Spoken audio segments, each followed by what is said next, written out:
Good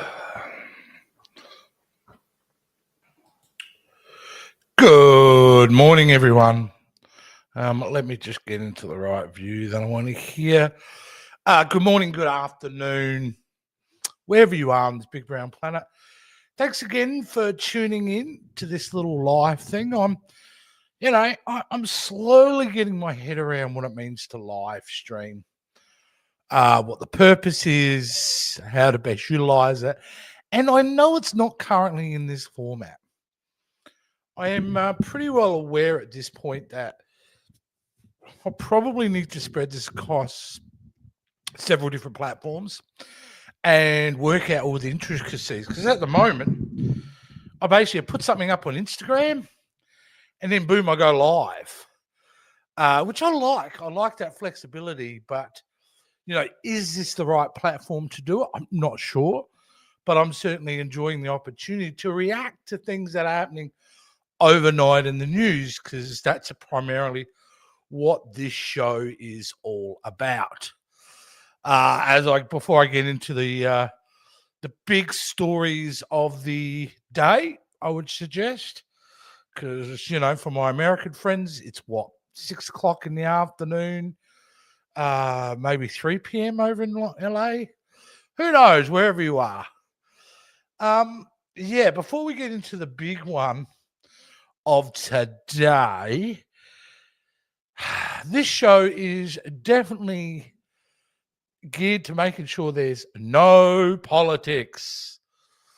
But unfortunately, every now and again, you get a story that kind of does involve politics. However, this story in particular, I'm not really focused on the political side of it. He said, she said, light side, dark side, all that kind of outrageousness that's happening over there. But I do want to talk about late night in general. Now, it was announced overnight that Jimmy Kimmel will be returning to ABC on Tuesday night. Now, again, I'm not going to go over the reasons why he was pulled or the allegations of the real reasons he was pulled. However, I do want to talk about the health of late night. Late night TV used to be something that I was religiously obsessed about. I used to, back in the day, tape David Letterman and things like that. And Conan, big fan of late night television. However, the format is probably one of the first casualties of the online existence. Because at the end of the day, the purpose of a late night television show for me was to, hear a humorous take on the stories of the day, meet a celebrity, hear them plug their new TV show, movie, maybe get a good musical artist every now and again, and to keep it real lighthearted and fun. But the issue is today, especially with the online world, and podcasts. I mean, I would suggest podcasts have been devastating to late night television, because before, if you want to hear a conversation between a celebrity and, say, a host, well, late night television or the occasional 60 Minutes interview would be it, right? Maybe a little bit on Entertainment Tonight, but it's really your talk shows is where you met your celebrities, the real version of them, even though they're really still performing on there. And then when podcasts come along, I thought they were devastating for it, because, we can listen to Ben Affleck do a 5-minute piece about his film and we get a humorous story, or we could spend an hour and so with him on like Theo Vaughan's podcast or somebody else's podcast, where he spends an hour and a half just talking about general stuff. And so with that, I just think late night television just doesn't have its grip before. Like, again, I want to keep saying this is no politics zone. However, we have to mention the fact that, Stephen Colbert was a casualty. Now, politically, people are going to say this is an attack on free speech. And they could say that. And again, I don't want to get into that. But what I will get into is some of the reality that is happening with late night television. Number one, They are not making any money before. Their market share is lower than it has ever been. People are not watching it. They don't care anymore. Good morning, old ball. Hey, by the way, mate, I noticed you were online the other night, and I didn't even realize till last night streaming, giving this old show and myself a bit of a plug. So I super appreciate that, mate. Welcome aboard. So the fact of the matter is they're not getting their market share. People are not watching it. Ergo, that means their value in the marketplace is a lot lower because advertisers are going, well, if you're only getting 150,000 people watching a night, I could go over to this YouTube podcaster, sponsor them for a fraction of the cost, and get more eyes on our product that way. So I think that's what the big issue is here. Forget about the fact around the politics, because again, this is a no politics zone. It's the fact that these late night shows, people don't watch them anymore. If they do watch them, they're just seeing clips online. Nobody's sitting down and watching these shows anymore. So you can wrap it in politics as much as you want. But when you had a show like Stephen Colbert losing $40 million a year, and I would suggest Jimmy Kimmel is losing money as well, sooner or later, business talks. Now, the fact of the matter is everybody's probably celebrating on the left or whatever today that Jimmy Kimmel is back. Yay, free speech is back. Not necessarily. You can't really think that Disney and all its business acumen is going, hey, the backlash to getting him kicked off was not good. We need to protect our image. So I'll tell you what, let's get him back online there, see him fail in the ratings continually more, and wait for all the dust to settle and then cancel him. There is no way Jimmy Kimmel gets another contract with these guys. He's done. And this is a way to temper the controversy to put him back. All right. This isn't really about, he's been hard done by. This is a way Disney, who at all points, I believe, have been looking at the show and going, you are losing millions of dollars a year. That's the whole hard reality. Wrapping it in a Trump thing, wrapping it in a politics thing is, that's a small part of it. Yay. Yes, that is a small part of it. But the bigger picture here is, unfortunately, late night television holds no relevance in the current marketplace. My data seems incorrect. Jimmy has 20 million subscribers alone. Correct, but nobody's watching on commercial television. Subscribers is fine. If they're monetizing it, that's why they continue to put it online. But people who are staying up to 11:30 p.m. each night to watch Jimmy Kimmel is very low. He is losing money hand over fist. That has been reported, confirmed, ratified. This is to turn this into a battle of politics seems to be only capturing a small element of the argument. Stephen Colbert was saying how much money he was making his parent company. There was no mention of losses absolutely been reported. You need to have a look closer at that. He has indeed lost money for a long time. And that's just a cold, hard reality, right? It's beyond politics. It's beyond the fact that they have also, look, there's part of this, Corey, where they, especially those two, politics, a main part of its comedy routine.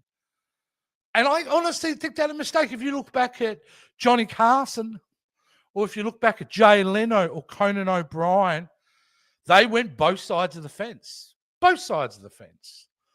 But at the end of the day, Jimmy Kimmel coming back on ABC, I will bet my house on the fact that this is part of a bigger play. He will be gone. There is no doubt. I don't see within a couple of years a late night format really existing on commercial television. Now, that's not to say that it can't be reborn online. And if I was those studios, maybe that's the case. But at this point, there is no doubt in my mind, and the information I've been reading, and I read a lot of information, both of these are lost money. So at the moment, again, I do think the political landscape pushed this, but to think that this is not an inevitability, that talk show hosts in general, shows in general are on the decline, I think that's an undeniable fact. But anyway, let's move on. G'day, Jay Gibbs. How are you? Let's get on with another controversial subject of the day. Was they dropped a brand new Mandalorian and Grogu trailer overnight. Woke up to see the Mando and Grogu in the new trailer. Now, it's evident to anyone who really knows me.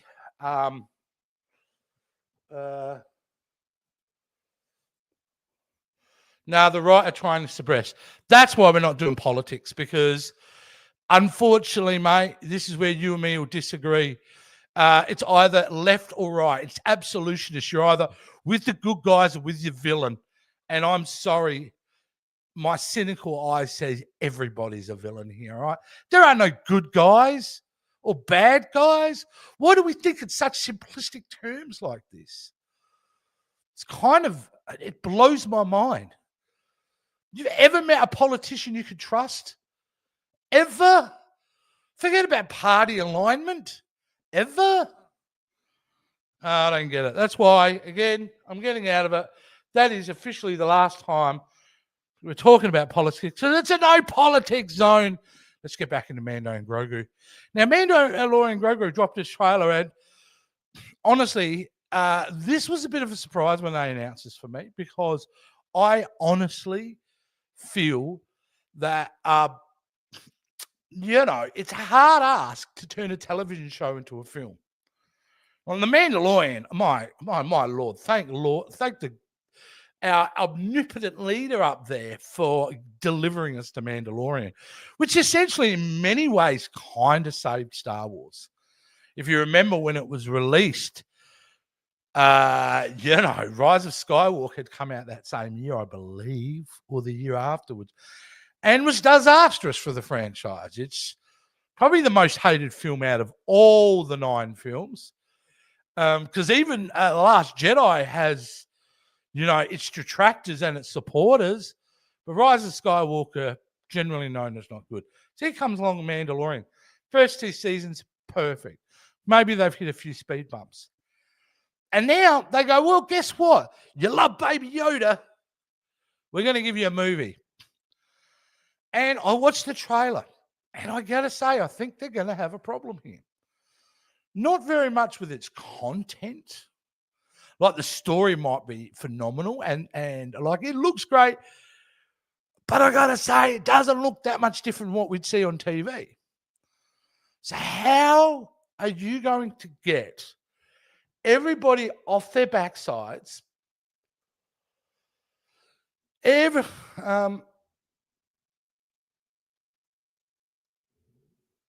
Okay.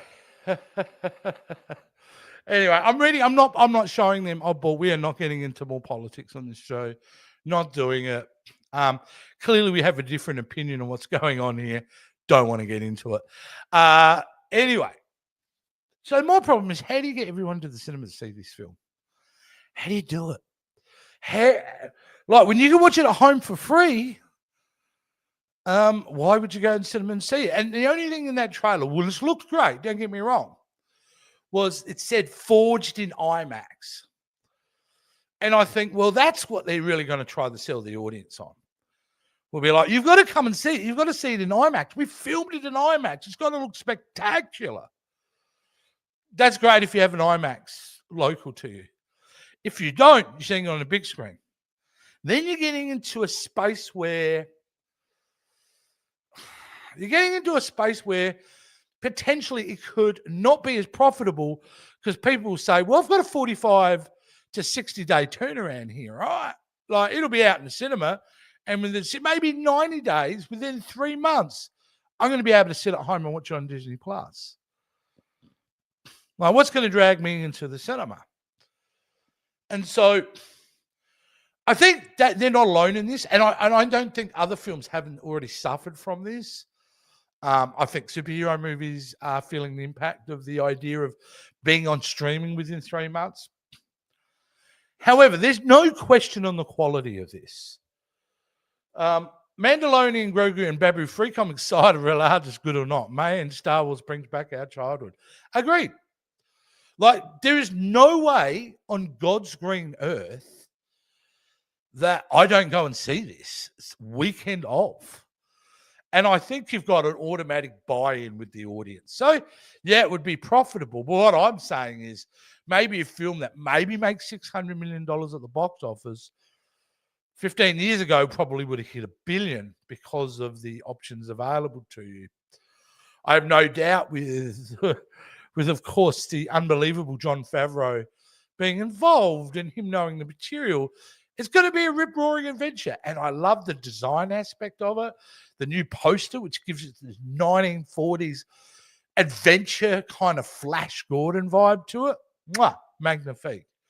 And there's nothing about this that says super negative in regards to content. It's just going to be really interesting if this thing makes bank, because we all need this to make money. And I'm not talking a little bit of money. We need this to make big money. Why? Because we need more stars in our world. Now, I will say, in the positive of this, the direction of Lucasfilm is going currently with Star Wars is phenomenal. It's phenomenal because we're not jumping straight into another trilogy. We're jumping into independent stories at this point.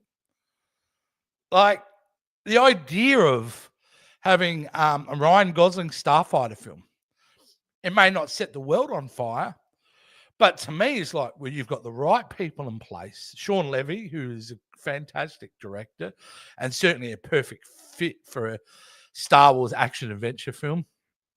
And you have Mandalorian. We're not being tied to the Skywalkers. And to me, that's a good thing. And I love the Skywalkers. I love the storyline. I loved all of it. But the fact that we're looking at expansion of the universe rather than retraction of the universe is such a great thing.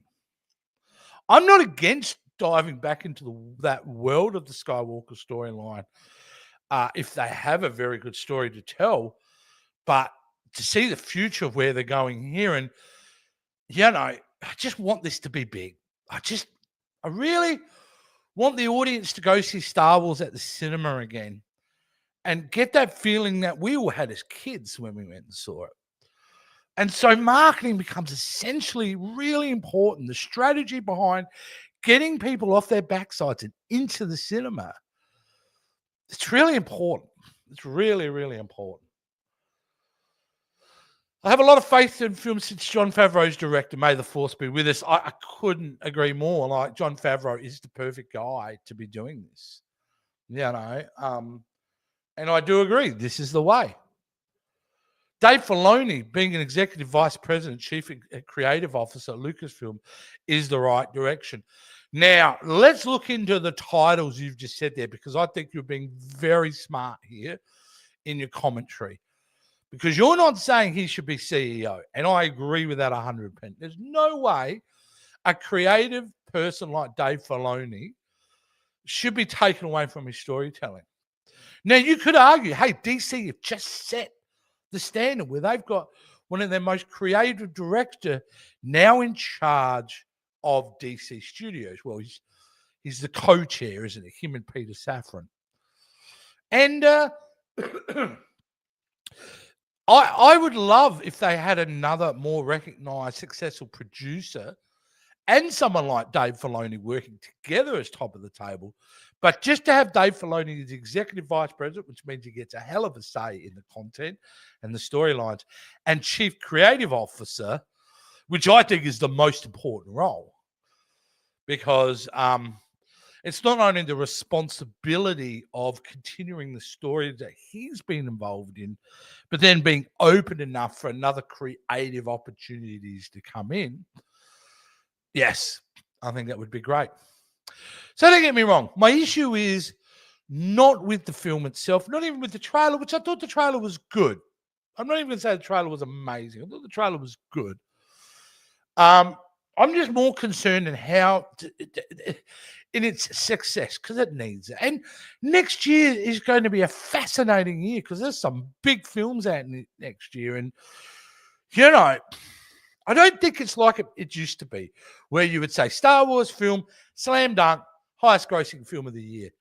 We don't live in that landscape anymore.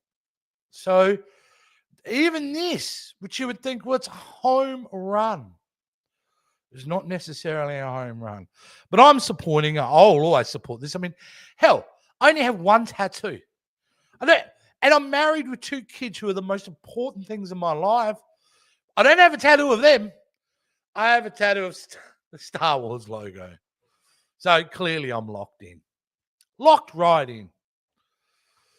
Okay, do I have the other story here? Okay, here's the most obvious story of the week. And he's kind of given it away at this point of the night, of the evening. James Gunn posts an image of his Man of Tomorrow script, which strongly hints, it doesn't strongly hint, it basically states that Brainiac is going to be a core villain. Have a look at this. Oh, where's the image? Where is the, Twitter, where's the image? Let's see if we can't bring it up. Copy and paste this link because I really want you to see the image. And we're done with Jimmy Kimmel. Here we go. Let's see if it's going to bring it up. Or whether it's been, something went wrong. Well, this kind of sucks because the image that they showed was the fact that it was a picture of the Man of Tomorrow script. And then there was a picture on the front of it, embedded onto it, of a kind of cross-section of a brain. That's it, right? Oh, I left off 5 at the end of my link, did I? I did too. Good catch there, buddy. Thank you very much. It's a bit hard here while I'm trying to manage everything. So I really appreciate you doing that.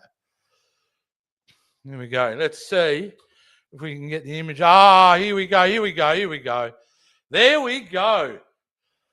So that's the image that gets released by James Gunn himself, Man of Tomorrow, with that cross-section. Now, of course, it doesn't confirm. But why else would you have it there?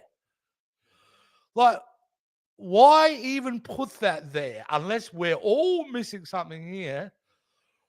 Whether it's to film a cerebral or whatever, but it's got to be Brainiac, right? I mean, it's the one villain that people have been screaming out for 20 plus, almost 30 years. Wasn't Brainiac in part of the scripts that Kevin Smith did back in the day? Like, Brainiac has been a villain probably written more than most other Superman villains into scripts, but have never been able to pull it off. Who else in this day and age can bring us Brainiac in a way that we're going to love? Because you know what James Gunn done, besides being a fantastic writer, a great director, and all that kind of thing, is his character work, right? It's his character work. Like, he writes characters with heart, soul, and emotion, relatability, and he makes them grand by still recognizing the source in the comic books. He is the man to bring Brainiac to the screen. Now that I feel very, very, very confident. Oh, here we go. Yes, absolutely, without question. Now, here's the big, scary question that I don't know how to answer, and that is, who plays him? Which actor will play him? Yes. Now you're getting to the source of it. James. Lex is going to hate finding out another alien is smarter than he is. Absolutely is. That's his main issue with Superman, right? It's Lex's ego drives his hatred for Superman. You know, Lex was the big boy in town before Superman came along. Now, Superman takes all the spotlight. Superman is looked upon as being the hero. And it pisses Lex the fuck off. So what happens when you get somebody else who's even bigger and like more of a threat and smarter than Lex? Smart. You're right there. You're right on the money. Smarter than Lex. And so these boys have to team up to stop Brainiac. It is natural. It is organic. It is kind of almost written in the first paragraph that he displays on screen that this was going to be an inevitability. I think it's amazing. And I think it's one of the biggest, baddest villains that, no one's ever put on screen. Like, you got to do it, right? And to think in less than 2 years, this thing will be in cinemas. Oh, boy. I'm excited, It's absolutely wonderful. Now, the one story, I've already talked about this over on the Jason Roy Gaston channel. I mean, I probably need to look it up again, but, another story I wanted to talk about, because we're starting to get leaks of information coming through, is around Masters of the Universe. Now, James, I know you're a big fan of watching. Before I go on to that, I'm going to bring up your. Sorry, we did read that one out. My bad. James is already watching the show over the Jason Roy Gaston channel, but the Power of J Skull, the T-shirt I'm wearing of our podcast where we talk nothing but He-Man and Masters of the Universe. We're starting to get now, because the toy fairs are out, we're starting to get images around what He-Man's going to look like, what Battle Cat is. We got confirmation that Battle Cat is indeed in the film. I'm putting my money on this thing is going to shake the tree of Hollywood next year. And I know people, you're insane. Who's going to watch? He's going to go. His grandma's going to go and see He-Man. As long as I get the right tone and there's comedy in it, this thing could disrupt some of these assumed blockbusters. And that's what I'm excited around He-Man, because I think it's going to come in and be a bit of a thorn in the side of some of these big releases, because no one's really expecting He-Man and Master of the Universe to be great.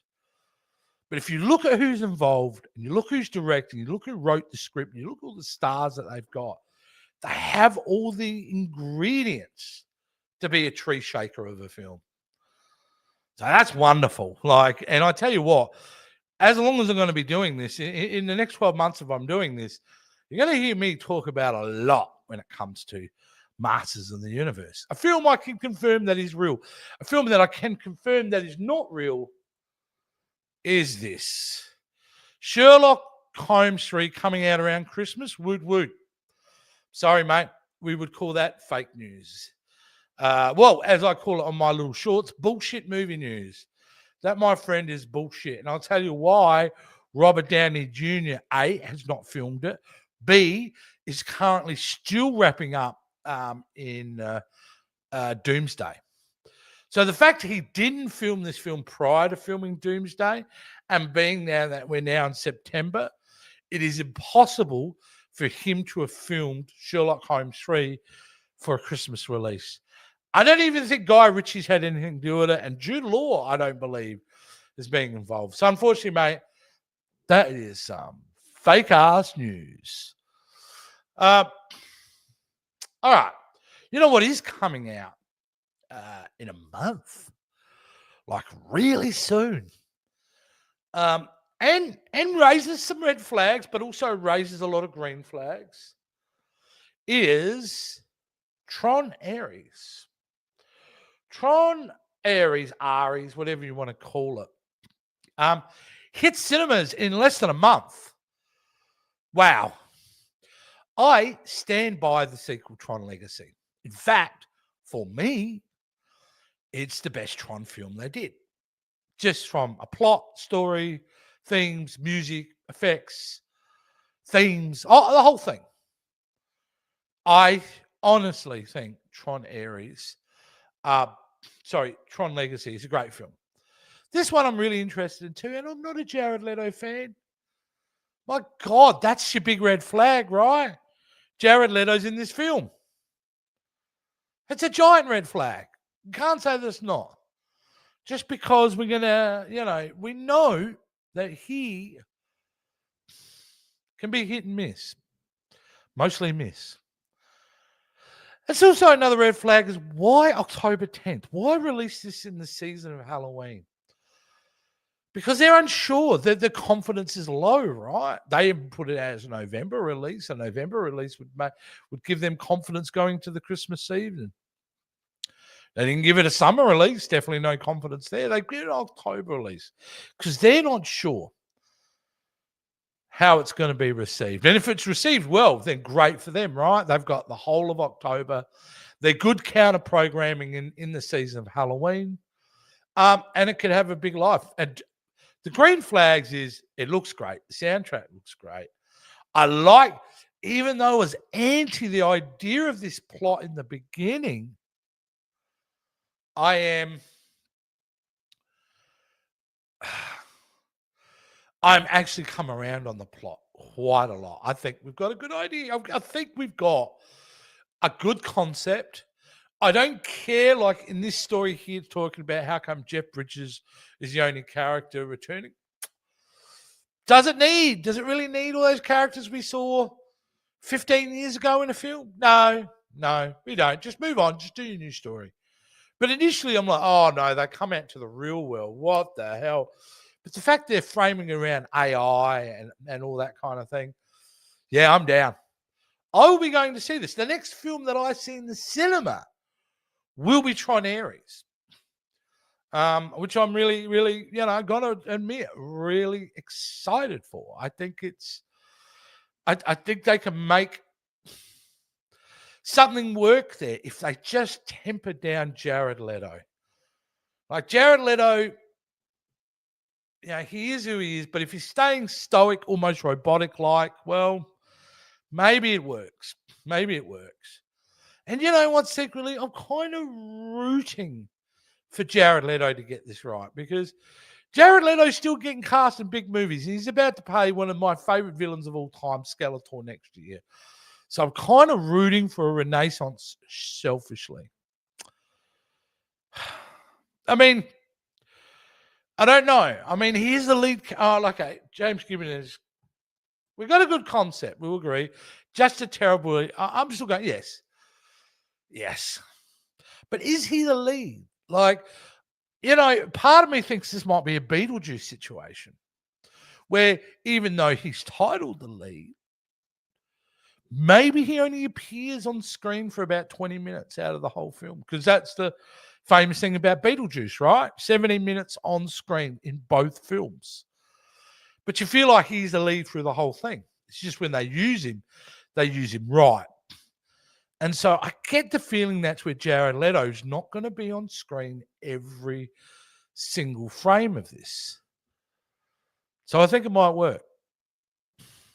I must say there are some Jared Leto movies I do enjoy. Right. Requiem for a Dream. You can't. Dallas Buyers Club. I mean, he was good in both of them. He's been good in other roles too, small, but overall his reputation. In Blade Runner 2049, I thought he played a great villain in that. I did. But then you get things like, oh boy, what was that Ferrari film where he's basically playing Super Mario? It's me, Jared Leto. I mean, come on. He's been home. The Joker. Now, the Joker's an interesting one. Jared Leto's Joker. It's a hard one to judge because it was still so fresh off the back of Heath Ledger's Joker. So I think everybody was a bit like, oh, why are we doing this now? And what we got to see in that horrible Suicide Squad was a character that wasn't even really on screen enough. It just played it over the top. But we all know there's an existence of another Suicide Squad out there with 20 or so extra minutes of footage of Joker alone. So we really don't know how he went with that. If you're reading between the lines, guys, you can tell that I'm trying to be hopeful out of something that really scares the living crap out of me. Because it does. I need him to be good, guys. I need him to be good. Now, as you can see, I'm bringing up Talking To Me, episode 9. I just want to thank everybody early on who's jumped onto this episode. Last episode of episode 8, honestly, didn't do well. I didn't even think he got 40 viewers in the end. Like honestly, I thought, like, after the last episode, we only got 40 views because I was getting 1,000, I was getting 2,000 views. That was it. YouTube had gone, this is too R-rated. You're stealing too much stuff. We're just, algorithm is blocking you. Not so. Right now, I don't know if you can see this, guys, but we're at 4,000, and 74 views. This thing's been up 4 days. It's incredible. I don't know what to say, except I'm really stoked that people are starting to come on board with Talking To Me. I'm thrilled. And I just want to thank all of you out there who've been sharing the love, promoting and talking about it and things like that, because honestly, it was a pet project. I left a weekly show related to Star Trek, which was growing, was doing well, but it just wasn't filling the tank. This show here fills the tank for me. So the fact that for this little YouTuber, and I mean a little YouTuber, like I've got other things that I've been involved in that have got much bigger than this before. Excuse me. Hang on, I've got a cough again. But I started with nothing, no marketing, nothing. Just an idea at the beginning of the year that I wanted to do a show where there would be seasons, 10 episodes a season over 10 years. And each season would be significant. And I wanted to celebrate B movies. B movies are the fuel and the heartbeat and the soul of the film industry, because that's where your newbies come from. That's where your struggling actors come from, B movies. And B movies have small budgets, so sometimes it takes innovation. So to be able to celebrate those films and do it through the Tubi streaming service, because it's free and it has all that stuff, it's been great. So I just wanted to say a quick thank you in regards to being on board with Talking To Me. And I tell you what, guys, there is some cool shit lined up for season 2. I've been secretly working on season 2 now for a little bit. It's not going to be massive changes. I would just like to say there'll be enhancements. So the core show will remain the same, but I will be enhancing it as we're going along, upping the stakes, upping the production value, and hopefully upping the entertainment value as well. So again, very, very, very cool. Well, honestly, guys, I think I've run out of stuff that I wanted to talk about today, because look, that's what caught me in the news was the whole, it was the Mandalorian Grogu thing. It's the Jimmy Kimmel returning tonight. It's the fact that Tron Ares is only a few weeks away. There's always something to talk about in the world of Hollywood, and that's the way we're going to keep it. I do apologize again because I did it. I didn't want to talk politics, but of course, we can't live in a world without politics being spoken, because everyone's so obsessed by politics.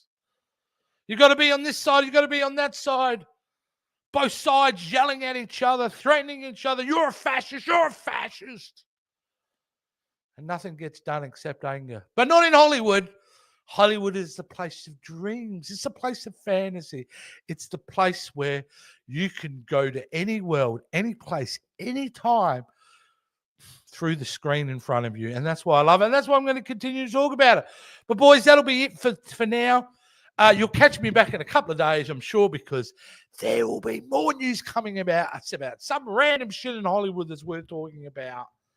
And there you go. Look, it's time to go because my lightsaber battery just shit itself. So that's telling me it's time to wrap it up. So again, boys, I just want to thank you, especially you two guys, for hanging out. I know you guys are regular. I want to share this. I want to get more people hanging out. So yeah, there you go. Have a great day. Thanks for another great chat. Subscribe and follow for more Talking to Me. Hell yeah. Thank you, sir. We'll see you next time on I'm Talking To, you know. It's not ending because I clicked it. I had a great outline and then I didn't actually click the stream. So now it just finished awkwardly.